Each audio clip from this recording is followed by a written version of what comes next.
Assalamualaikum warahmatullahi wabarakatuh. Waalaikumsalam warahmatullahi wabarakatuh. Alhamdulillah wa syukru lillah wa la hawla wa la quwwata illa billah. Wassalatu wassalamu ala rasulillah nabiyil mustafa wa ala alihi wa ashabihi wa mawala, amma ba'd. Yang saya hormati, yang saya muliakan penyelenggara pengajian rutin Majelis Taklim Pemerintah Kota Makassar, khususnya dari Kesra, ibu-ibu sekalian yang semoga kita semua senantiasa dirahmati, dimuliakan oleh Allah Subhanahu wa Ta'ala. Alhamdulillah, segala puji tentunya hanyalah miliknya Allah Subhanahu wa Ta'ala semata-mata. Dialah Allah yang telah menciptakan langit dan bumi, Allah yang telah mempergilirkan malam dan siang sehingga hari berganti dengan hari, bulan berganti dengan bulan, tahun berganti dengan tahun, dan tanpa terasa hari ini seperti yang disampaikan oleh Ibu Amsa tadi, kita sudah berada pada tanggal 22 Zulhijjah tahun 1444 Hijriah. Itu artinya kurang lebih 8 hari ke depan, insya Allah kita akan memasuki tahun baru Hijriah, tahun 1445 Hijriah. Meskipun pergantian tahun, pergantian bulan, pergantian hari, pergantian waktu secara umum adalah satu sunnatullah yang tidak akan mungkin bisa dihindari oleh manusia, namun seyogianya kita selalu berusaha untuk menjadikan pergantian waktu itu sebagai satu momentum untuk melakukan evaluasi diri. Dalam bahasa Arab disebut dengan muhasabatun nafs, biasa secara singkat disebut saja dengan muhasabah. Untuk apa? Tentu supaya ada perbaikan, ada peningkatan. Karena siapa yang hari ini sama saja keadaannya dengan hari kemarin, berarti dia adalah orang yang rugi waktu. Satu hari lewat, tidak ada perubahannya, tidak ada peningkatannya. Bahkan siapa yang hari ini lebih buruk daripada hari kemarin, nah itu orang yang celaka. Orang yang beruntung itu adalah mereka yang hari ini lebih baik daripada hari kemarin. Nah, mudah-mudahan tahun yang akan datang bisa lebih baik daripada tahun ini. Amin ya rabbal alamin. Salawat dan salam semoga tercurah kepada kekasih kita Rasulullah Muhammad sallallahu alaihi wasallam. Begitu pula kepada keluarga beliau, para sahabat dan pengikutnya yang senantiasa istiqamah menghidupkan sunnah Nabi sallallahu alaihi wasallam. Beliau dan Nabi yang telah memberikan contoh teladan yang terbaik bagaimana semestinya menjadi seorang hambanya Allah Subhanahu wa Ta'ala, bagaimana semestinya sebagai seorang pribadi, bagaimana dalam kehidupan rumah tangga, kehidupan bertetangga, kehidupan bermasyarakat, dan juga sebagai seorang warga negara. Semua telah dicontohkan oleh Nabi Sallallahu Alaihi Wasallam atau diberikan tuntunan oleh Nabi Sallallahu Alaihi Wasallam untuk kita laksanakan dalam kehidupan keseharian kita. Ibu-ibu sekalian yang semoga dirahmati, dimuliakan oleh Allah Subhanahu Wa Taala. Ada banyak hal yang mesti kita evaluasi pada diri kita. Di antaranya yang pertama iman, yang kedua ibadah, yang ketiga akhlak, yang keempat ilmu. Saya uraikan satu persatu. Yang pertama, apa tadi yang pertama?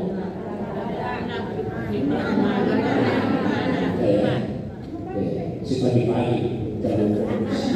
Yang pertama iman.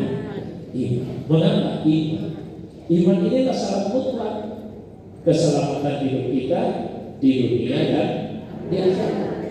Siapapun yang tinggalkan dunia tidak membawa iman yang benar, maka dia tidak akan selamat di hari dunia. Iman juga mesti dievaluasi, karena iman itu punya sifat yang dinamis. Iman kita tidak statis, tidak konstan. Iman itu berubah-ubah, bahkan perubahannya sangat cepat. Iman kita ini fluktuatif. Kadang-kadang ada masa di mana iman itu mengalami peningkatan, bahkan boleh jadi peningkatan yang sangat besar. Tapi tidak akan pula iman kita mengalami penurunan, bahkan boleh jadi penurunan yang sangat drastis. Dan itu bisa dengan mudah kita rasakan dalam kehidupan keseharian kita. Ada masa ketika ada informasi, ada pengajian, begitu semangat untuk menghadirinya. Ya juga masa diajak. Banyak orang yang tidak ingin mengajak kita, tapi sama sekali tidak tergerak hati untuk menghadirinya. Nah, itu tanda bahwa iman itu bisa meningkat, tapi bisa juga mengalami penurunan. Bahasanya ulama, al-imanu yazidu wa yanqus. Iman itu bisa bertambah, iman juga bisa berkurang. Bahkan sebetulnya iman itu tidak sekedar tambah kurang. Kalau hanya sekedar tambah kurang, alhamdulillah. Meskipun berkurang, yang jelas masih ada. Tapi iman kita sesungguhnya ya dahulu wa yakhruju, masuk keluar. Nah, kalau sudah sampai pada tahap masuk keluar, nah ini yang mesti kita waspadai. Bagaimana kalau misalnya ada di antara kita yang meninggalkan dunia pada saat iman itu keluar, meninggalkan diri kita, waliyah. Sehingga mesti iman ini dijaga dengan baik. Caranya bagaimana? Yang pertama, dengan banyak-banyak berzikir. Kenapa mesti dengan zikir? Iman itu punya wadah, punya tempat. Tempatnya iman di dalam hati. Ya, iman itu tempatnya di dalam hati. Sesuatu itu sesuai dengan wadahnya. Kalau misalnya ada satu gelas berisi air, kalau gelasnya digoyang-goyang kanan kiri, itu airnya goyang juga atau tetap? Goyang. Tapi kalau gelasnya tenang, maka pasti air yang ada di dalamnya juga akan ikut tenang. Begitulah gambarannya. Kalau hati kita tenang, insya Allah iman itu terjaga. Tapi kalau hati kita bolak-balik, maka itu juga akan seperti itu. Nah, apa yang bisa menenangkan hati? Ala bizikrillahi tatma'innul qulub. Ketahuilah hanya dengan zikrullah, hanya dengan mengingat Allah dan menyebut namanya Allah, maka hati kita akan menjadi tenang. Oleh karena itu dulu sekalian, banyak-banyak kita berzikir. Zikir maknanya paling tidak ada dua. Satu, mengingat. Kalau mengingat alatnya hati. Yang kedua, zikir artinya menyebut. Kalau menyebut alatnya lisan. Ya, sempurnanya ingat dengan hati dan sebut dengan lisan. Paling tidak ada waktu-waktu tertentu yang sangat ditegaskan untuk berzikir, menyebut nama Allah dengan lisan kita. Di pagi hari, ya, di sore hari. Karena itu ada namanya zikir pagi dan minimal 3 yang mesti kita ucapkan. Yang pertama yaitu hak diri kita sendiri sebagai manusia yang banyak dosa. Yang kedua haknya Rasul. Yang ketiga haknya Allah. Yang pertama hak siapa tadi yang pertama? Hak diri sendiri. Caranya dengan beristighfar. Banyak-banyak kita istighfar. Mengapa demikian? Hanya anak-anak kecil yang belum balik, yang belum ada dosanya. Hanya orang yang tidak sehat akal pikirannya, yang tidak dianggap dosa. Hanya para nabi, para rasul yang masuk terjaga, terpelihara dari dosa. Tapi kita semua ini, ibu-ibu sekalian termasuk terutama saya, pasti ada dosanya.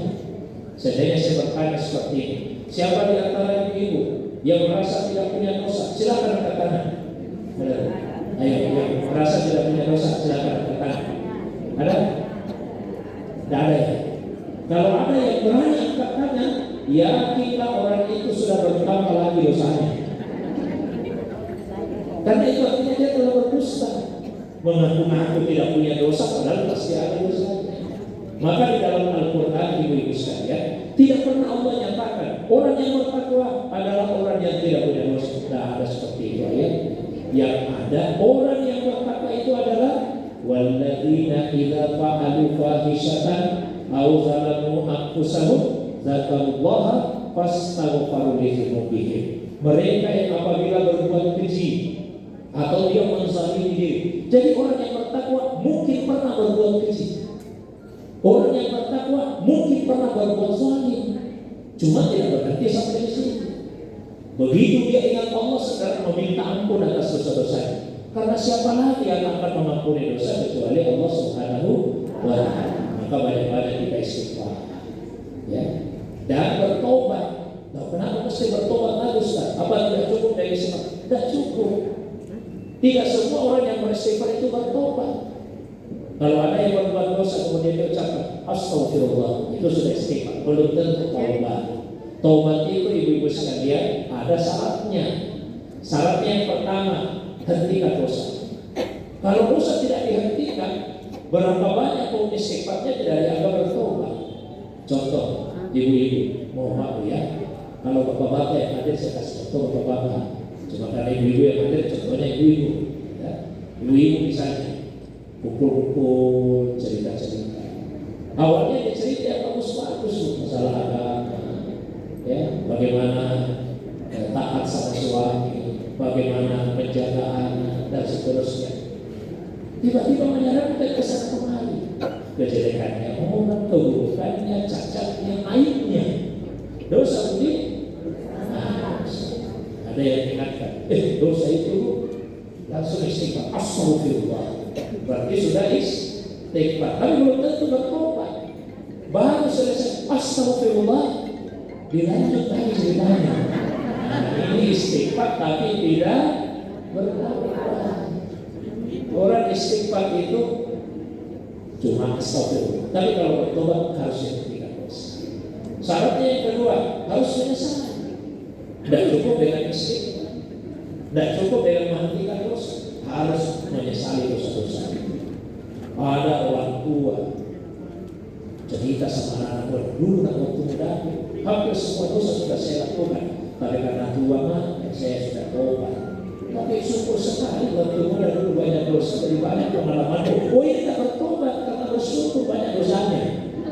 Orang yang bertobat itu harus menyesal, dan itu tahu. At-taubatu an-nadamah. Intinya taubat ada di dalam penyesalan.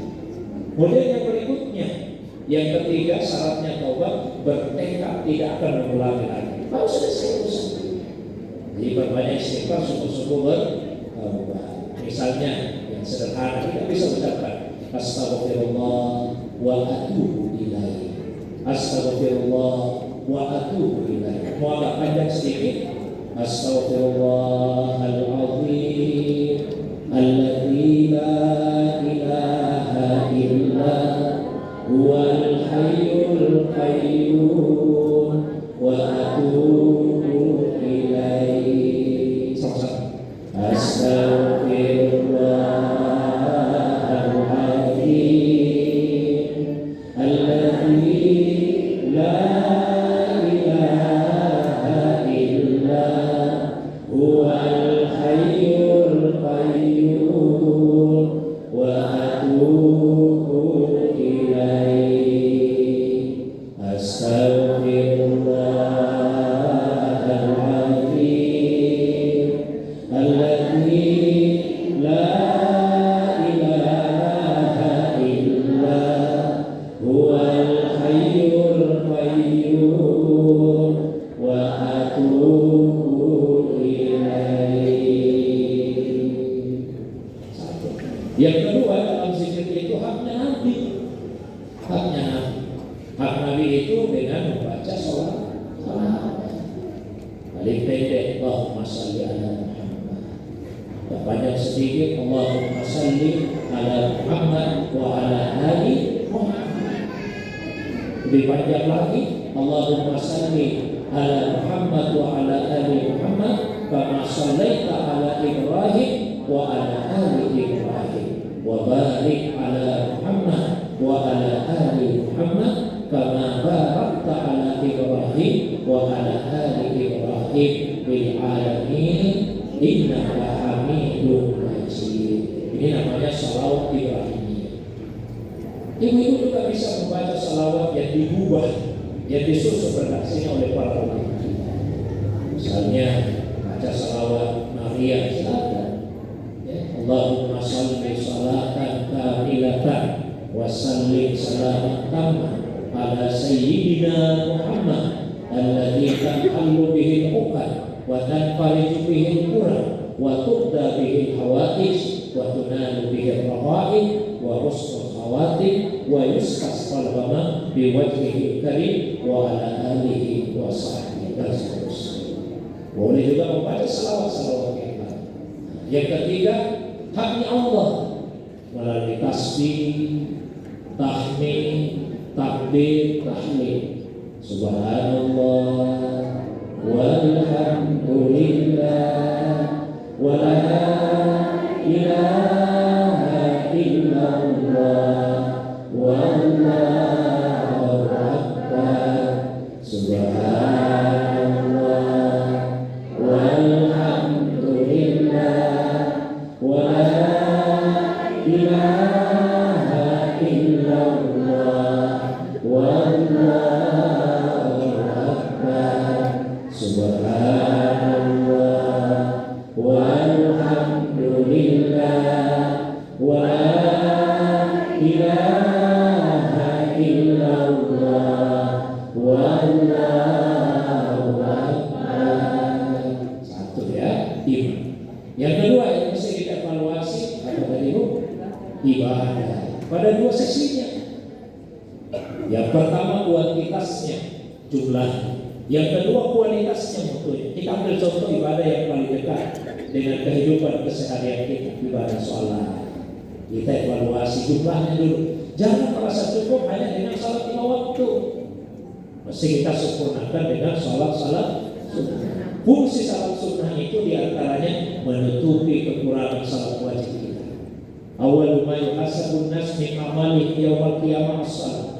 Amal manusia yang pertama nanti diperiksa di hari kemudian salat 5 waktunya. Fadilah akan maha kutibat lahu tamam. Kalau salat 5 waktu sempurna, harus dicatat sempurna. Tapi kan jarang yang sempurna salat 5 waktunya. Nah, kalau ada kekurangannya Allah panggil malaikat, cenderung malaikat. Ada apa ya Allah? Unsur ila ibadah. Periksa-periksa ini hambaku. Hambahu minta tahu ada tidak salat sunnahnya. Kalau ada salat sunnahnya maka Allah perintahkan atimu li faraidihi min sunanihi. Sempurnakanlah kekurangan salat wajibnya, ambil dari salat-salat sunnahnya. Jadi salat sunnah itu menutupi kekurangan dari salat wajib. Kemudian yang kedua, kita evaluasi kualitasnya. Pada awalnya maaf, boleh jadi kita ibadah, sholat misalnya ya sekedar menggugurkan kewajiban hanya karena takut dosa saja. Berarti saya tidak berdosa saja. Kita mesti tingkatkan kualitasnya. Mulai kita rasakan salat itu sebagai satu kebutuhan. Sebagaimana kita inginkan dia tidak dipanggil makan. Kalau sudah merasa lapar, cari sendiri itu makanan. Iya Bu ya. Dia tidak akan dipanggil minum, kalau merasa haus cari sendiri mana yang bisa diminum. Karena kita merasa butuh. Itu semua kebutuhan roh jasmani kita, kebutuhan jasmani. Rohani juga ada kebutuhannya. Kebutuhan rohani itu ibadah. Maka jadikanlah salat sebagai kebutuhan rohani kita. Kita merasa ada yang kurang pada rohani kita jika tidak salat. Sudah kewajiban, kebutuhan, pada akhirnya kita merasakan salat itu sebagai satu kenikmatan yang tertinggi. Udah. Yang ketiga mesti kita evaluasi, ada yang mesti ingat tuh. Sudah iman, ibadah apa yang ketiga? Akhlak. Akhlak itu mesti kita evaluasi. Mulai dari akhlak kepada orang tua, akhlak kepada orang tua. Ya. Kita evaluasi akhlak kita kepada orang tua kita, khususnya kepada ibu yang masih hidup dan yang sudah meninggal. Pada yang meninggal pun kita mesti berakhlak yang baik pada orang tua kita. Doakan mereka. Jangan pernah lupa mendoakan orang tua yang sudah meninggal. Sepakat semua ulama, doanya orang yang hidup bermanfaat untuk yang sudah meninggal. Berbuatlah yang baik, bahkan yang terbaik, apalagi kepada ibu. Nabi pernah ditanya, siapa orang yang paling baik saya perlakukan dengan baik ya Rasulullah? Jawab Nabi, ibumu. Setelah itu siapa? Ibumu lagi. Setelah itu siapa? Ibumu lagi. Nanti sudah 3 kali baru bapakmu. Ya. Jadi ibu, 3 ibu. Bapaknya berapa? 1 bapak, 3 ibu. Kenapa seperti itu ibu sekalian? Karena ada 3 hal, cuma ibu-ibu yang merasakan susahnya. Saya yang laki-laki, ibu, kami yang laki-laki tidak pernah merasakan. Ibu saja yang pernah merasakan susahnya. Yang pertama, kita langsung melahirkan, mengandung dulu hamil. Cuma ibu yang merasakan susahnya hamil. Laki-laki tidak pernah merasakan susahnya hamil. Susah hamil boleh? Terus laki-laki tahunya menghamili saja. Yang kedua apa bu? Melahirkan. Susah melahirkan. Sakit. Kita yang laki-laki tahu gimana rasanya. Cuma kalau saya lihat istri saya melahirkan, sepertinya memang sakit. Yang melahirkan akhir terakhir ini, melahirkan akhir terakhir ini. Sampai berapa kali melahirkan? Kenapa kali melahirkan? Terus yang ketiga apa yang saya dulu? Menyusui dulu. Ibu yang menyusui anaknya, laki-laki atau menyusui. Kalau merawat, membesarkan, mengasuh, bapak juga bisa. Menyuapi bisa. Ya, menggendong-gendong anak. Tapi 3 hal tadi cuma ibu yang merasakan susahnya. Itu boleh. Kemudian yang berikutnya ahlak yang baik kepada pasangan hidup. Karena ibu semua ahlak yang baik kepada suami. Tidak usah bahas pada istri, pada suami. Nabi pernah ditanya, ayo misalnya, istri apa itu yang bagaimana ya Rasulullah? Kata Nabi, istri apa itu satu. Idza ra'aita tasurruka. Kalau dipandang menyenangkan hati suami. Itu istri yang baik. Saya yakin kalau begini modelnya ibu-ibu di rumah pasti menyenangkan hati suami. Saya ibu, dia ceramah ini sampai maghrib betah saya. Senang pandang wajahnya dia. Kelihatan seperti 20 tahun ke bawah. Pertanyaannya sekarang, yang mana yang lebih bagus modelnya ibu? Sekarang atau di rumah? Bagus mana modelnya? Bagus sekali. Berarti salah model dia di rumah. Dulu itu para istri berhias untuk suaminya dan tidak berhias untuk orang lain. Nah, sekarang kebalikannya, istri berhias untuk orang lain dan jarang berhias untuk suaminya. Oh tidak di luar, itu yang di sini yang tidak, yang di luar yang sebenarnya kita bukan yang di sini. Yang di luar, kalau yang di sini istri soleh semua, kelihatan dari pancaran-pancaran ini murmur semua di situ. Yang kedua, istri apa itu kata Nabi? Iza amartah tuti, kalau diminta melakukan sesuatu dia taat. Saya kasih kabar gembira untuk ibu-ibu. Istri tidak wajib masak. Serius? Mau itu berkomen, sebenarnya sama suami tadi. Istri tidak wajib masak. Istri tidak wajib mencuci. Istri tidak wajib menyapu, tidak wajib membersihkan rumah, tidak wajib pergi belanja. Bukan itu kewajiban istri. Enak dia jadi istri. Jadi apa kewajiban istri? Kewajiban istri itu mentaati suaminya. Jadi kalau suami minta, masak dulu yang enak-enak. Apa kewajiban ibu? Wajib mentaati suami. Masaknya mentaati suami. Kalau suami minta, bersih-bersihkan dulu rumah. Apa kewajibannya itu? Wajib mentaati suaminya. Jadi kewajiban istri bukan masak, bukan mencuci, Bersikap dulu kewajibannya kamu mentaati suami. Pahalanya besar sekali, besar. Kata Nabi, kalau ada perempuan dia jaga salat 5 waktunya, dia jaga puasanya, dia taat sama suaminya, pelihara kehormatan diri, dipersilakan masuk surga lewat pintu yang mana saja. Surga itu pintunya belakang. Ibu dipersilakan, pilih sendiri mau masuk surga lewat pintu yang mana. Yang penting ibu taat sama suami. Nah, yang berikutnya yaitu berakhlak kepada anak-anak kita. Kepada anak kita mesti berakhlak. Nah, program pemerintah kota jaga anak kita, bukan cuma anak saja mesti dijaga, bapaknya juga mesti dijaga. Besok ini saya cerita tentang anak itu amanah yang luar biasa dari Allah Subhanahu wa Ta'ala, amanah yang besar. Tidak semua orang dikasih amanah. Ada orang kaya, jabatannya tinggi, tapi tidak dikaruniai anak oleh Allah. Ada lagi bahkan dokter dan anaknya. Syukurlah kalau kita ini dikaruniai anak oleh Allah Subhanahu. Bentuk kesyukuran itu dengan menunaikan tanggung jawab kita sebagai orang tua. Apa saja. Begitu anak itu lahir, pasangkan di telinga kanannya, iqamahkan di telinga kiri supaya terjaga dari umusibnya. Umusibnya itu setan yang tugasnya khusus mengganggu anak-anak kecil. Ada anak suka saya menangis, nah itu diganggu sama umus. Kemudian kalau anak sudah 7 hari diakikahkan, seberikan 2 ekor kambing kalau anak laki-laki, 1 ekor kalau anak perempuan. Sebagai wujud rasa syukur kita kepada Allah. Dicukur rambutnya, lalu kemudian ditimpa sedekahkan emas yang seberat timbangan rambutnya. Lalu berikan nama. Berikan nama itu bukan sekedar identitasnya, tapi nama adalah doa. Karena nama ini doa, berikan nama-nama yang baik untuk anak-anak kita. Nama yang baik tidak harus dari bahasa Arab.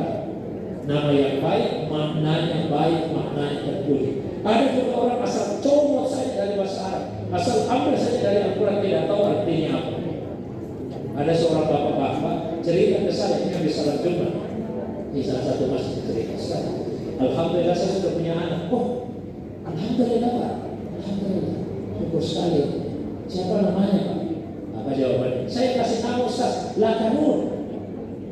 Kasih nama anaknya Lakanun. Saya kasih nama Lakanun. Kata beliau, saya ambil dari Al-Quran. Oh, yang mana itu ayatnya? Dia baca ayatnya. Innal insana li rabbihi lakanun. Itu dijadikan nama. Saya tanya, Pak, Bapak tahu tidak apa artinya itu lakanun? Tapi saya tidak tahu Ustaz. Innal insana, sesungguhnya manusia itu sebagian besarnya li rabbihi, terhadap Tuhannya, lakanun, benar-benar ingkar, benar-benar kafir. Dikasih nama anaknya benar-benar kafir, benar-benar ingkar. Karena asal copot saja dari usahanya, diberikan nama yang baik. Nabi itu kalau ada sahabat namanya tidak pernah diganti. Siapa namamu? Nama saya Abu Sa'ad. Apanya matahan? Tidak boleh jadi apanya matahan. Diganti jadi Abu Rahman. Kamu namanya siapa? Nama saya Usman. Yang selalu sedih. Ayo ganti namamu deh. Diganti jadi Sa'ad. Itu sunnahnya Rasul. Sekarang kebalikannya, nama yang bagus ditaati supaya kebenaran lebih keren. Wanita. Wanita itu perempuan yang taat, supaya kebenaran seperti orang Prancis, diganti jadi Comita. Ibrahim, namanya Nabi Allah SWT, Abul Anbiya, bapaknya para nabi, supaya kebenaran keren. Panggilannya apa? Bram. Berikan nama yang baik-baik dan panggil dengan panggilan yang baik. Terus yang berikutnya, ibu sekalian, kita berikan contoh keteladanan kepada anak kita. Kasih contoh yang baik. Fakirus said la yu'tihi bil baik. Orang yang tidak memiliki tak mungkin bisa memberi. Kalau tidak ada uang ini, tidak ada uang, ada data nikah sebab, kira-kira kita bisa menyumbang? Tidak bisa. Kalau kita tidak punya ilmu, ada yang bertanya, kira-kira kita mampu memberikan jawaban? Tidak bisa. Kalau ibu-ibu tidak berusaha mensalihkan dirinya, memperbaiki dirinya, susah untuk mendidik anak-anak kita. Maka salihkanlah diri sehingga kita mudah untuk mensalihkan anak-anak kita. Itu ya. Terus yang berikutnya, selalu kita doakan anak itu doakan. Banyak doa yang diajarkan dalam agama. Doa supaya anak kita tadi salat. Rabbi jo'alni muqimas shalah wa min zurriyati rabbana wa taqabbal du'a. Tuhan, jadikan saya termasuk orang yang mendirikan salat diri dulu, baru kita wa min zurriyati, begitu juga anak keturunan. Tuhan kami Engkau yang maha menerima doa. Nah, supaya anak kita terjaga kehormatan diri yang bagus salatnya. Allahumma ghfir dzambah wa tahhir qalbah wa hasib farjah. Ya Allah, ampuni dosanya yang aku, sucikan hatinya, pelihara kemaluannya. Insya Allah terpelihara kemaluannya, kesucian, kehormatan diri. Bahaya sekali itu pergaulan yang begitu bebas. Ya, supaya anak kita suka sama ilmu, dikasih pemahaman yang dalam, bacakan doa. Allahumma faqihu fiddin wa alimhu ta'bir. Ya Allah, berikan kepada anak ini pemahaman yang dalam tentang agama dan ajarkan kepadanya pengetahuan tentang Al-Quran. Doa yang umum menyeluruh ada di surah Al-Ahqaf. Nanti ibu bulan dari pengajian ini di rumah, ibu buka surah Al-Ahqaf, urutan surah 46 ayat 15. Tengah-tengah ayat, karena panjang ayat, ambil tengah-tengahnya. Ya, ambil tengah-tengahnya. Rabbi auzi'ni an ashkura nikmataka allati an'amta 'alayya wa 'ala walidayya wa an a'mala shalihan tardah wa aslih li fi dzurriyyati inni tubtu ilaik wa inni minal muslimin. Tuhan, beri saya ilham supaya saya bisa mensyukuri nikmat yang telah Engkau karuniakan kepadaku dan nikmat yang telah Engkau karuniakan kepada kedua orang tua. Beri saya ilham ya Allah supaya saya bisa melakukan amal saleh yang Engkau ridai. Yang ketiga itu yang ketiga. Beri saya kebaikan ya Allah, dan kebaikan itu pindah mengalir kepada anak cucu saya. Kadang-kadang anak orang tua dikasih nikmat oleh Allah, terhenti pada dirinya, tidak pindah ke anak. Ada orang tua kaya raya, begitu dia meninggal, anak-anaknya hidup melarat dalam kemiskinan. Ada orang tua punya jabatan, status sosial yang tinggi, tapi begitu dia meninggal, anak-anaknya jadi rakyat jelata. Ada orang tua tokoh agama, tapi anak-anaknya mohon jadi anak yang kurang ajar, kurang tahu. Berarti nikmat ini tidak pindah, tidak mengalir kepada anak keturunan. Berdoa kepada Allah, ya Allah beri saya kebaikan dan kebaikan itu pindah mengalir kepada anak itu sendiri. Kemudian akhlak kepada keluarga besar kita, bukan hanya ke orang tua, ke suami, kepada keluarga besar. Kadang-kadang ada orang sama orang lain baik, sama keluarga sendiri tak bisa baik. Sama orang lain royal, suka mentraktir, sama keluarga sendiri pikir minta ampun. Kemudian berbuat baik, berakhlak kepada tetangga-tetangga kita, tetangga-tetangga. Lalu berakhlak kepada sesama muslim. Kemudian berakhlak kepada sesama manusia, meskipun beda agama.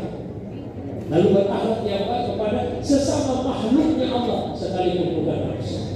Termasuk juga berakhlak yang baik kepada lingkungan. Berakhlak yang baik kepada lingkungan di mana kita berada.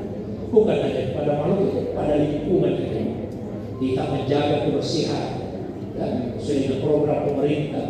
Dijaga kebersihan lingkungan kita. Ini juga akhlak.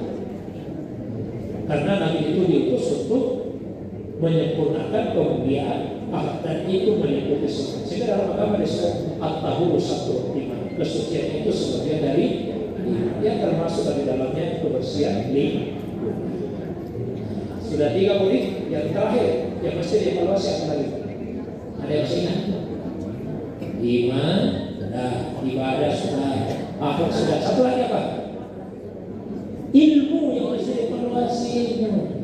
Tidak boleh merasa cukup, merasa puas dengan ilmu kita saat ini. Ilmu itu harus selalu di-upgrade, ditambah, ditingkatkan. Nah, ibu-ibu alhamdulillah rajin ikut pengajian. Kenapa ilmu penting? Satu, ya, ilmu itu penting karena ibadah apapun yang kita lakukan syaratnya diterima Allah kan tidak banyak-banyak. 2 aja saja syaratnya. 1 harus ikhlas, harus ikhlas. Kalau ikhlas itu urusan hati kita ada masuk. Tapi tidak cukup dengan keikhlasan. Saya kasih contoh. Bu Ibu tadi salat subuh Bu? Ya. Sudah ya? Yakin sudah? Alhamdulillah. Berapa rakaat salat subuhnya?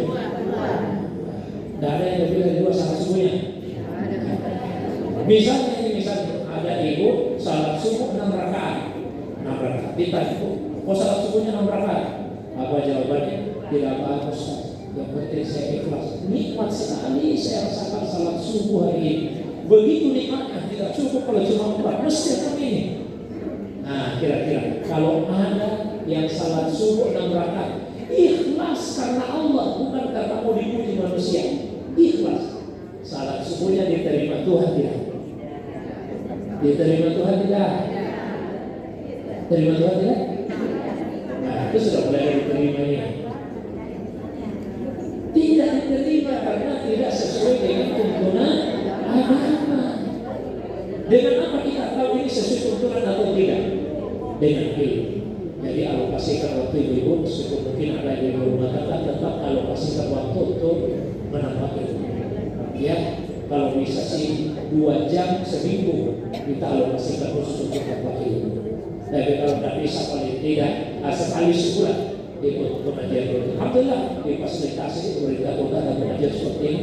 Kalau dia tidak mau hadir tambah ilmu. Ilmu itu sekaligus menjadi pupuknya iman. Iman ibarat tanaman, dan dipupuk dengan baik, layu bisa mati. Iman juga seperti itu. Pada akhirnya ibu sekalian, mudah-mudahan tahun yang akan datang ini, seminggu kurang lebih ke depan, insya Allah mudah-mudahan kita diberikan oleh Allah kesehatan semua, kekuatan masuk tahun yang akan datang 1445 Hijriah, kita bisa satu, semakin memperkokoh iman. Yang kedua, semakin menambah ibadah. Yang ketiga, semakin memperbaiki akhlak. Yang ketiga, meningkatkan ilmu pengetahuan kita. Saya kira itu saja sebagai perantara bisa sampaikan sampai yang baru ya. Kalau ada yang bertanya boleh. Nah, oke, baik. Kalau ada yang mau ditanya masalah, supaya ada interaksi. Oh ya.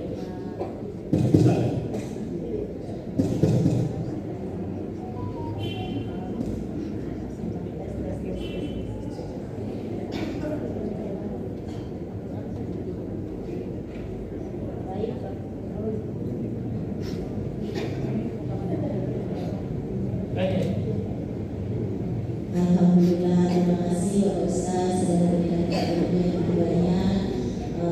Mudah-mudahan semua ilmu yang sudah diberikan kepada kita semua hari ini semoga ada yang bisa kita pulang. Baik Bapak Ibu, ibu banyak sekali mencatatkan hari ini. Apa kabar? Alhamdulillah. Saya suka papasan ibu. Ibu betul jangan bapak satu orang tapi teman-temannya banyak. Jadi kalau satu kita sampaikan pasti ibunya yang pengennya bisa 10 orang. Jadi ilmunya tersebar kemana-mana. Baik ibu, ada kita buka sesi tanya jawab ya. Boleh 3 orang pertama. Kalau ada yang ingin bertanya, ibu 1, ibu 2, 3. Kita dulu ibu ya. Siapa tahu nanti ada yang bertanyakan sama dengan yang lain. Baik.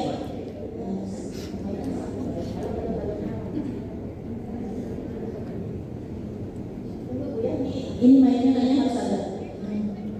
Ada Bu.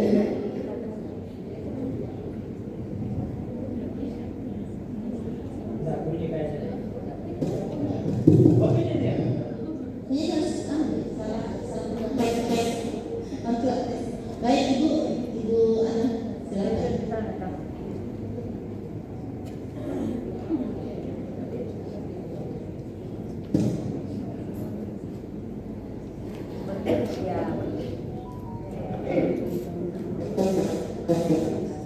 Waalaikumsalam warahmatullahi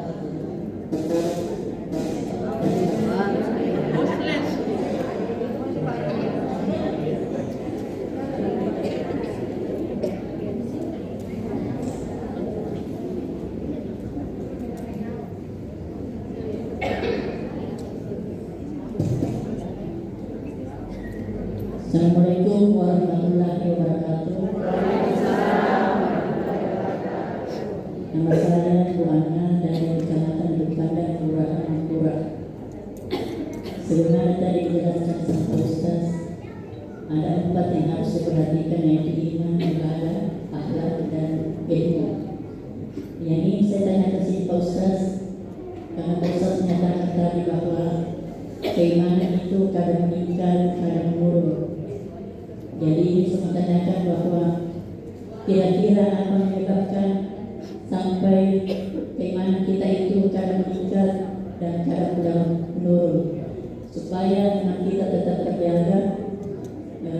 Selain syukurlah, kira-kira apa yang kita harus lakukan. Assalamualaikum warahmatullahi wabarakatuh. Bapak sekalian, kita tanya prosesnya sebagai ibu yang di depan sih.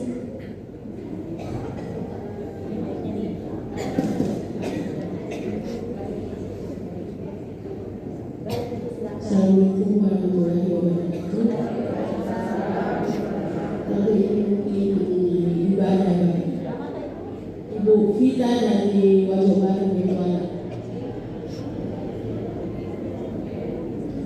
Ini yang saya tanyakan, kita sebentar sholat, saat kita sholat dan kita tahiyatul akhir, ada yang membaca Allahumma sholli ala sayyidina Muhammad. Adapun yang meningkat Allahumma sholli ala Muhammad. Bagaimana hukumnya itu, Pak? Saya mau Bapak Ibu saya. Terima kasih, ini pertanyaan saya. Wassalamualaikum warahmatullahi wabarakatuh.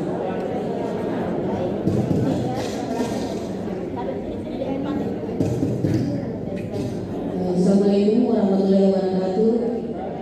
Nama saya Sumawati dari Kecamatan Kuala, Kelurahan Wajah Baru.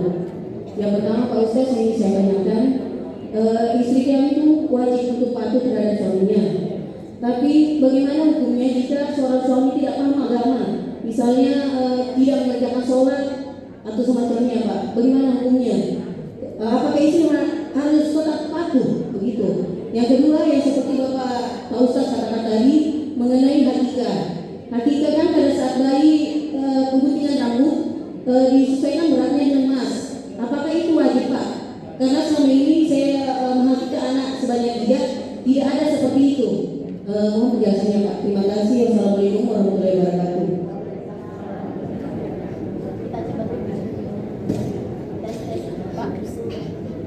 Baik, satu-satu dulu barangkali prosesnya. Yang pertama dari ibu anak, coba dipandang tadi persoalan kita naik turun.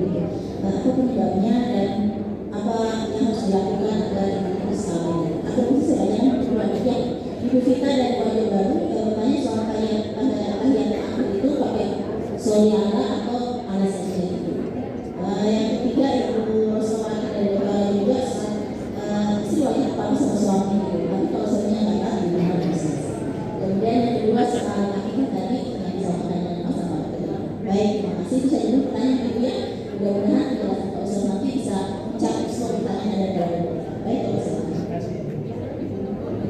Baik, mulai dari pertanyaan tentang penyebab iman kita itu naik turun atau bahkan masuk dan keluar. Penyebabnya secara umum ada 2. Ada penyebab dari dalam, internal, ada penyebab dari luar, eksternal.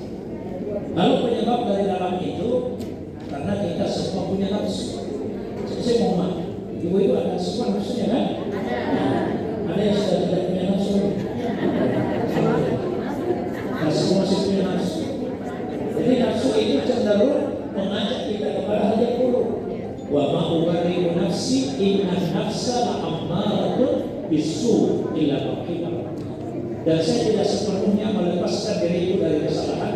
Sesungguhnya nafsu itu benar-benar menyuruh kepada yang buruk, kecuali yang dirahmati oleh Tuhan, ya, yang mendapatkan rahmat kasih sayang dari Allah Subhanahu wa Ta'ala. Ini faktor yang pertama. Kemudian yang kedua ada faktor dari luar. Apa itu? Ya di antaranya godaan syaitan. Syaitan itu memang sudah berikrar di hadapan Allah, saya akan sesatkan semua manusia kecuali hamba-hambamu yang ikhlas.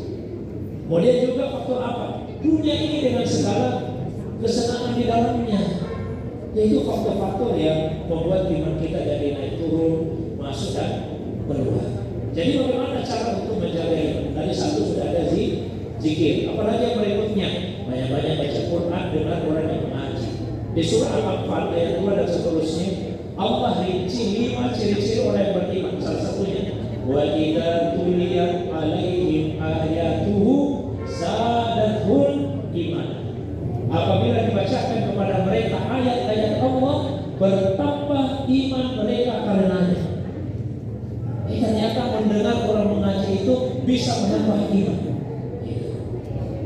yang berikutnya yang ketiga, berzikir, baca Quran. Yang ketiga, banyak-banyak bergaul dengan orang-orang yang beriman, orang yang baik, orang yang soleh, orang yang saleh. Karena dengan siapa kita bergaul sehari-hari, pasti ada pengaruhnya dalam kehidupan keseharian kita.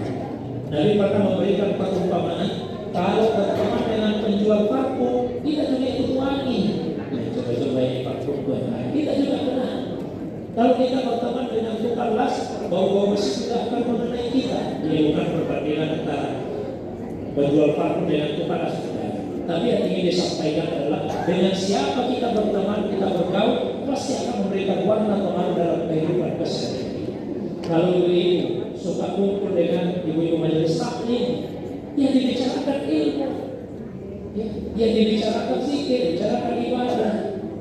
Jadi kalau misalnya kita kumpulnya dengan yang suka pura-pura saja, yang ego gaya hidupnya seperti kemewahan, tidak juga akan terpengaruh. Maka biasakanlah bergaul dengan orang-orang yang baik, orang yang baik. Itu ibu ya, yang kalian bisa. Terus yang berikutnya untuk ibu kita, Allahumma salli ala Muhammad wa ala ali Muhammad, atau Allahumma salli ala Sayyidina Muhammad wa ala ali Sayyidina Muhammad. Ini kalau di hadis, ya, ketika Nabi ditanya oleh beberapa sahabat, diantaranya oleh Ka'ab bin Ujrah, bagaimana caranya bersalawat ya Rasulullah? Nabi jawab, cara bersalawat itu Allahumma salli ala Muhammad wa ala ali Muhammad. Tidak ada kata Sayyidinanya. Tapi banyak ulama kita, terutama dalam mazhab Hanafiyah dan mazhab Syafi'iyah, yang berpendapat bahwa salawat itu lebih bagus kalau ada kata Sayyidinanya ditambahkan. Allahumma salli ala Sayyidina Muhammad wa ala ali Sayyidina Muhammad. Saya jelaskan dulu apa artinya Sayyid. Sayyid itu artinya penghulu. Penghulu. Dan Nabi itu penghulu kita. Nabi sendiri menyampaikan hadis riwayat Bukhari. Ana sayyidu waladi Adam yaumal qiyamah wala fakhr. Saya ini sayyidnya anak manusia di hari kemudian dan tidak ada kebanggaan di atasnya. Ada juga ulama yang memahami saya menyampaikan ini bukan dengan maksud membangkitkan diri. Jadi mau tidak pakai sayyidina boleh, ada sayyidina juga boleh. Pertanyaannya sekarang, lebih bagus mana? Tidak pakai atau pakai? Nanti saya kasih ilustrasi. Jawaban ibu akan menunjukkan kecenderungannya. Tidak pakai atau pakai. Saya kasih ilustrasi. Ya. Masjid kita ini kedatangan tamu istimewa. Imamnya Masjidil Haram. Imamnya masjid datang ke masjid kita.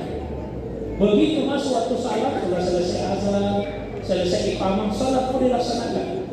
Pak Imam kita, Pak Imam masjid, meminta kepada imamnya Masjidil Haram meminta kepada imam masjid. Jadi kata imamnya Masjidil Haram kepada imam masjid, silakan Pak maju. Ini Pak Imam tidak mau maju. Pak Imam kita tidak mau maju. Karena Pak Imam tidak mau maju, akhirnya imamnya Masjidil Haram meminta, katakanlah saya, Ustaz saja deh yang maju jadi imam. Saya dikasih karena disuruh, saya maju saja. Disuruh saya maju di Masjidil Haram. Jadi saya dengan Pak Imam mengambil sikap yang berbeda. Kalau Pak Imam tidak mau maju, ya boleh. Baik. Kalau saya mau maju. Sekarang saya bertanya dulu. Yang mana yang lebih bagus sikapnya? Pak Imam yang tidak mau maju atau saya yang mau maju? Yang mau maju dulu mana yang mau maju? Yang tidak mau maju? Terus saya ingin maju. Kalau yang mengatakan mau maju alasannya mudah kan? Oh menurut Ustaz yang lebih bagus Pak Ustaz karena mau maju. Alasannya kira-kira karena taat kan? Saya ikut jadi suruh maju saya maju. Itu alasannya. Tapi yang tidak mau maju, begitu ditanya Pak Imam, kenapa tadi Pak Imam tidak mau maju kalau sudah diminta maju? Beliau malah tanya balik ke saya. Iya Ustaz, kenapa maju? Saya itu sengaja tidak maju karena saya ingin memberikan kesempatan kepada beliau untuk jadi imam. Nah sekarang saya tanya ulang sama beliau. Yang lebih bagus mana yang maju dan tidak maju? Yang tidak maju boleh banyak yang tidak maju. Karena sekalipun kelihatannya tidak taat, tapi itu dilakukan justru sebagai bentuk penghormatan. Jadi kadang-kadang ada sikap itu kelihatannya tidak taat, tapi justru itu dilakukan karena penghormatan. Jadi kalau dia memilih tidak ada sayyidinanya, alasannya kan Nabi ketika kasih contoh tidak ada sayyidinanya, ya saya ikuti contohnya Nabi. Tapi yang menambahkan kata sayyidinah, memang ini tidak ada contoh dari Nabi, tapi saya menambahkan itu justru sebagai bentuk penghormatan saya kepada Nabi. Apalagi di dalam Al-Quran Allah sampaikan, jangan samakan cara kalian memanggil Rasul dengan cara kalian memanggil satu sama lain. Nama saya, tanya saya tidak kenal ini. Nama saya Syahrir. Nama saya Nuhun Syahrir. Nama saya itu Budi Syahrir. Tapi kalau ketemu orang yang sudah kenal saya, jangan sekali dipanggil Syahrir, dipanggil Ustaz. Ustaz saya tidak. Padahal nama saya bukan Ustaz ini. Nama saya Syahrir. Panggilnya Ustaz. Kenapa kira-kira begitu? Penghormatan. Ini manusia biasa bodoh. Apalagi Nabi Sallallahu Alaihi Wasallam. Saya pribadi lebih senang menambahkan kata sayyidina. Tapi kalau ada yang tidak tambahkan, boleh juga. Tidak usah bertengkar. Kemudian Ibu Rasmawati, Ibu Asmawati, Ibu Asmawati. Dua pertanyaannya. Pertanyaan yang pertama, suami yang tidak paham. Apa tetap wajib ditaati? Wajib ditaati selama perintahnya bukan maksiat. Dan paham agama tapi dia minta ibu untuk masak, wajib ditaati. Apalagi kalau diajak, ada yang 17 tahun, tidak ada. Kata Nabi SAW, tidak ada ar-rajulu imra'atahu ilal firash. Kalau ada laki-laki dia ajak istrinya ke tempat tidur, kalau dia ajak ke tempat tidur sudah jelas maksudnya itu. Pak apa? Lalu istrinya tidak mau. Istrinya tidak mau. Bapak tawabbana alaiha. Sehingga suaminya tidur malam itu dalam keadaan marah-marah. La'anat sal malaika hatta tasbih. Maka istri itu dilaknat oleh malaikat sampai subuh. Ibu dilaknat ini sampai subuh. Kalau diajak suami ke tempat tidur, pernah ada yang bertanya ibu pengajian, Ustaz, kalau sebaliknya, maksudnya gimana kalau sebaliknya? Kalau istri yang ada suaminya, terus suaminya tidak mau, istrinya marah-marah, apa suaminya juga dilaknat malaikat? Saya katakan tidak boleh. Dia kenapa tidak beratkan Ustaz? Ya karena laki-laki dan perempuan memang beda, tidak bisa disama-samakan. Maksudnya bagaimana? Ya namanya laki-laki ini rahasia sebetulnya, benar rahasia laki-laki. Ya namanya laki-laki, kalau memang lagi off, mau diapakan pun dia tetap off. Jadi kalau kami mengatakan kalau ada istri ada suaminya tidak mau dia dilaknat malaikat, kita ini yang laki-laki akan mengatakan, laknat masalah malaikat. Mau diapa saya cuma tidak bisa menolak laknat malaikat. Itu laki-laki. Beda perempuan. Kalau perempuan meskipun awalnya lobek, dikas sedikit saja, kan cepat onnya kembali begitu begitu. Makanya ini berlaku bagi istri. Kecuali kalau diminta melakukan maksiat, ibu tidak boleh taat. La ta'ata li makhluk fi maksiatil khaliq. Tidak ada ketaatan kepada makhluk dalam hal mendurhakai Allah. Kalau ada suami yang mengatakan, ibu tidak usah pakai yang begitu deh. Cocok sama ibu, cocok sama anak remaja saja. Ya, ibu tidak usah tutup aurat. Sudah tua begitu juga. Poinnya boleh ditaati. Karena suami meminta istri untuk membuka auratnya, ya kan? Tapi sepanjang ketaatan atau bukan maksiat, itu wajib mentaati.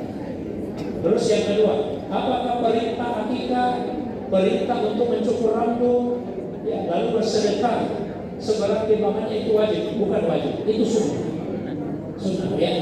Kalau tidak dilakukan itu adalah berdosa.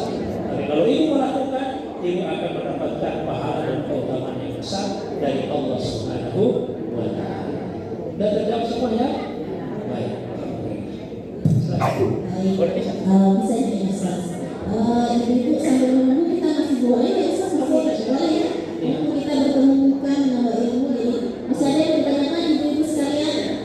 1, 2, 3. Kayaknya ibu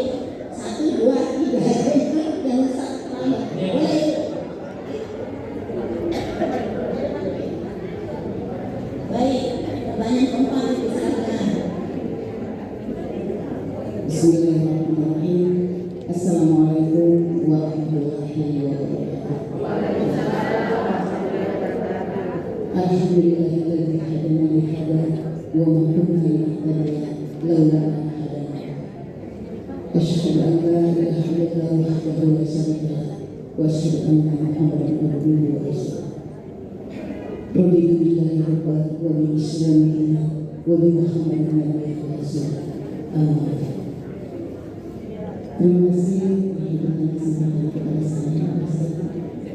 Yang saya ingin tanyakan di sini, ada sesuatu yang saya sering lakukan pada sholat, di dalam sholat, yaitu meninggal doa.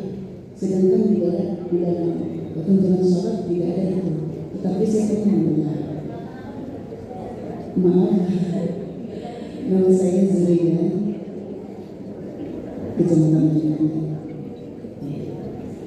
Saya biasa melakukan pada saat itu di tahiyat akhir sebelum salam, saya biasa membaca Allahumma inni a'udzubika min adzabi jahannam wa min adzabil qabr wa min fitnatil mahya wal mamat wa min syarri fitnatil masiihid dajjal. Baru salah, apakah itu saya salah atau bagaimana? Karena tidak ada dalam tuntunan, sedangkan ada yang mengatakan di dalam sholat itu tidak bisa menambah-nambah. Seperti itu pertanyaan saya besar. Wassalamualaikum warahmatullahi wabarakatuh.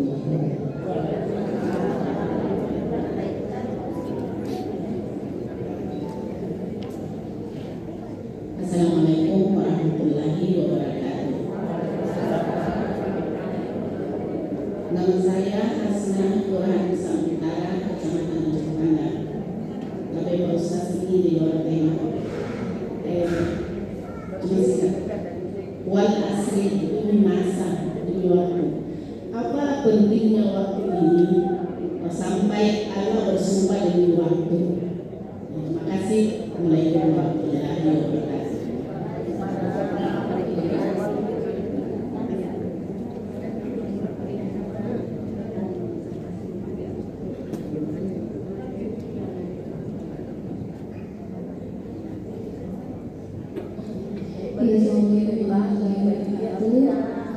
Perkenalkan, nama saya Yulia dari Kelurahan Saudari, Kecamatan Jepang. Yang bisa tanyakan Ustaz tentang sholat. Saya pernah mendengarkan ceramah yang mengatakan bahwa ketika kita sholat tapi kita tidak khusyuk, maka sholat kita tidak diterima dan tidak berpahala.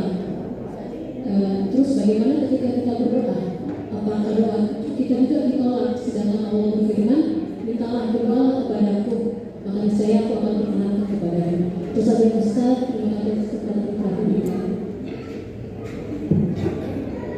Baik, Ustaz ada pertanyaan dari Ibu dan juga yang menulisnya dari Kecamatan Jepang ini menambah bacaan dalam sholat tadi. Kemudian dari bahasa yang bisu masa apa sih ketika masa Allah itu bersifat masa.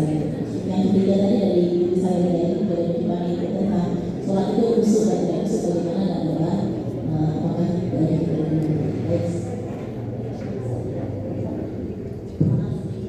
Baik ya.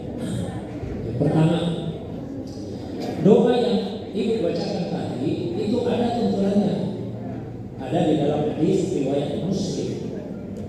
Nabi bersabda, "Idza tasahhada ahadukum," kalau ada salah seorang di antara kalian sudah selesai tasyahhud, falyasta'idz billahi min arba', hendaklah ia berlindung kepada Allah dari 4 hal.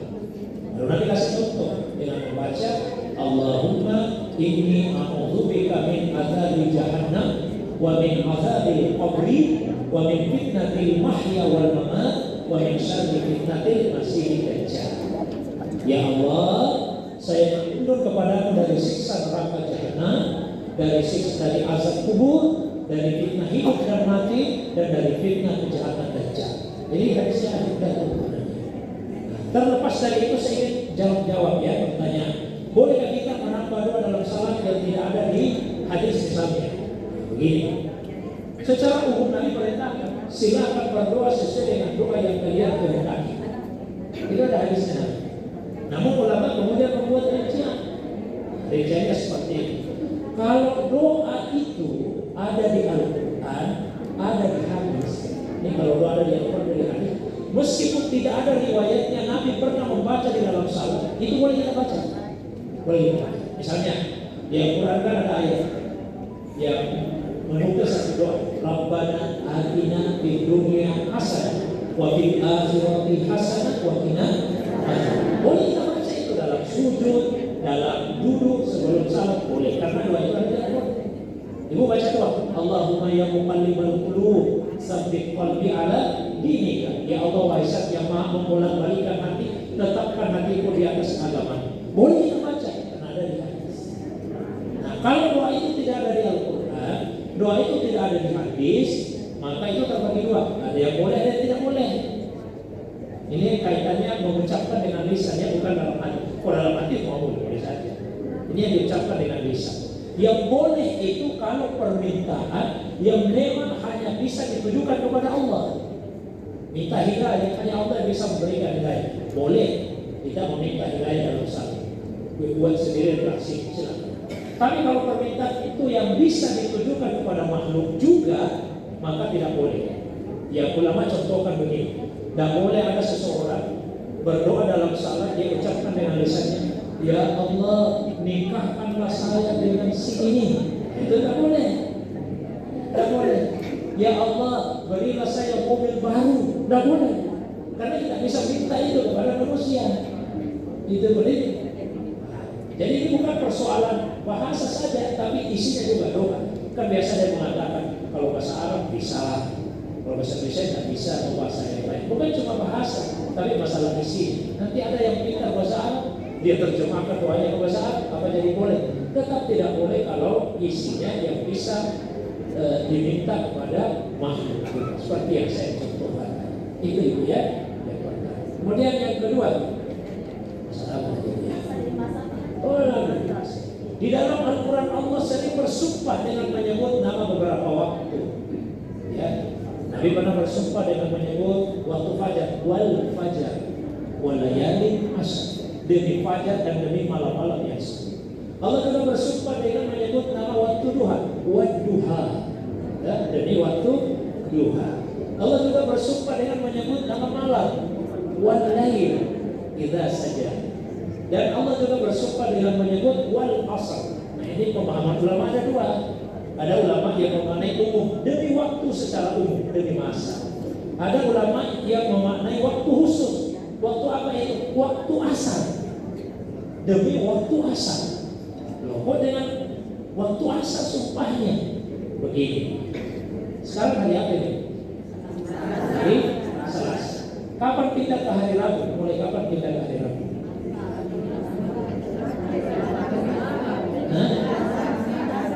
Kapan kita ke hari Rabu? Malam-malam kapan itu malam? Jam 12. Begitu masuk maghrib itu sudah hari Rabu itu. Jadi begitu masuk maghrib itu sudah hari Rabu.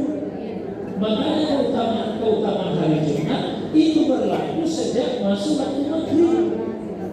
Hari Kamis ini, hari Kamis misalnya. Begitu masuk maghrib itu sudah hari Jumat. Malamnya malam Jumat itu. Jadi keutamaan dan amalan-amalan Jumat sudah berlaku. Jadi sekarang ini hari Selasa. Begitu masuk maghrib udah pindah ke hari Rabu. Berarti akhir waktu dalam satu hari itu pada waktu kapan? Asar. Ya kan? Dimulai dari maghrib, subuh, asar. Itu penghujung waktu. Di penghujung waktu. Maka mestinya di penghujung waktu kita betul-betul evaluasi diri. Apa yang sudah saya lakukan seharian? Dulu orang-orang Arab jahiliyah kalau sore-sore itu suka kumpul-kumpul. Kalau sekarang saya bayangkan seperti kumpul di kosong dalam. Terus mereka cerita, apa kejadian yang kamu alami hari ini? Usai begini, kalau kamu begini.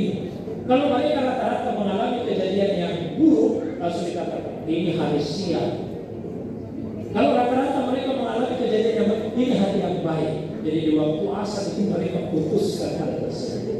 Allah bersumpah demi waktu asar. Tidak seperti itu. Semua manusia itu rugi kecuali yang punya sifat empat. Satu, beriman, beramal saleh, saling nasihat menasihati dengan kebenaran, dan nasihat menasihati dengan kesabaran. Jadi Allah bersumpah dengan waktu supaya kita betul-betul mengoptimalkan penggunaan waktu. Karena kita yang manusia tidak akan pernah bisa keluar dari dimensi waktu. Itu ya. Yang ketiga,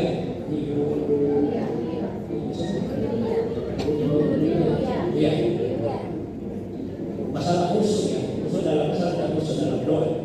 Dalam salat begini Bu, khusyuk itu menurut sebagian ulama fadilah, kewajiban.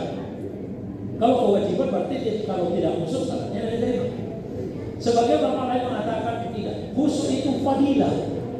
Fadilah itu artinya keutamaan. Kalau tidak khusyuk tetap diterima asal rukun salat terpenuhi, cuma kurang keutamaannya. Tapi sebetulnya kedua pendapat ini bisa dikompromikan. Kalau kita paham, khusyuk bertingkat-tingkat, ada batas minimalnya.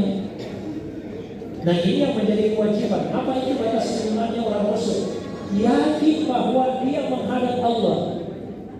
Kalau ibu salat yakin tidak menghadap Allah, ibu sudah khusyuk namanya. Kalau yakin menghadap Allah, meskipun dalam salat tidak tanya kemana-mana ya. Tapi khusus sudah minimal, asal yakin ingat Allah.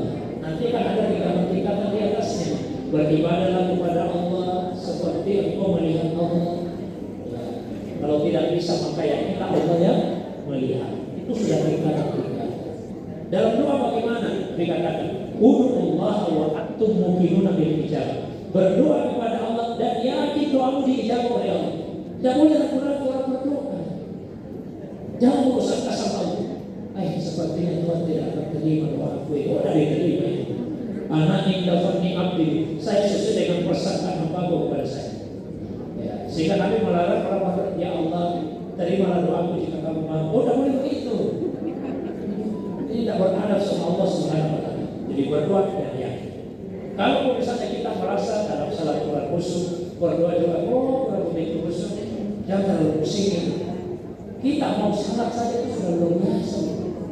Kita mau berdoa itu sudah luar biasa. Ibu tak banyak orang salat salat. Banyak orang tak mau berdoa, merasa tak perlu lagi berdoa.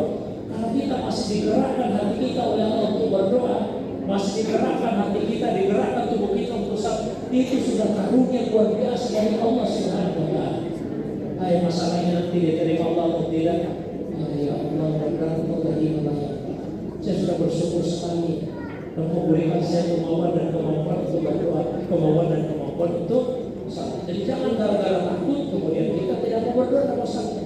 Jangan dulu saya salah itu kenapa? Tapi saya punya khusyuk. Jangan saya berdoa dan kenapa? Saya tidak bisa. Tetaplah berdoa, tetaplah salat meskipun kita merasa belum khusyuk. Mudah-mudahan dengan salat berulang-ulang, doa berulang-ulang, pada akhirnya Allah akan memberikan kepada kita karunia yang berupa kekhusyukan. Karena khusyuk itu juga pemberian. Dia ibarat cinta. Ibarat cinta. Yang namanya cinta itu pemberian. Makanya disebut jatuh cinta. Saya juga tidak tahu dulu kenapa bisa saya suka sekali sama bapaknya anak. Ada ceritanya dulu. Oh tidak, cinta itu langsung masuk di hati. Cuma persiapkan hati kita sehingga Allah memasukkan rasa khusyuk ke dalam hati. Jelas ya? Saya kira Allah. Baik, Ustaz ada satu lagi. Penasaran ibu, boleh satu lagi? Daripada yang sini